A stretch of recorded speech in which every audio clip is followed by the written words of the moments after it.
Umarangkada na ang ikalawang araw ng state visit ni Pangulong Ferdinand R. Marcos Jr. sa Vietnam.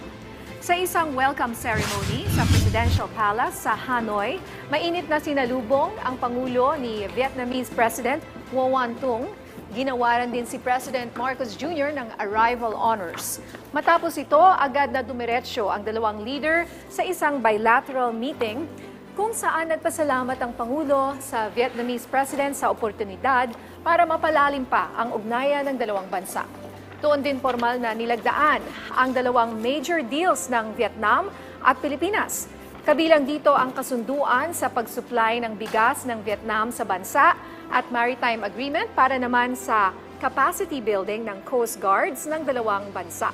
Nagkaroon din ng courtesy call ang Pangulo kay Vietnamese Prime Minister Pham Minh Chinh na sinundan naman ng working lunch kasama ang Prime Minister at business leaders ng Vietnam.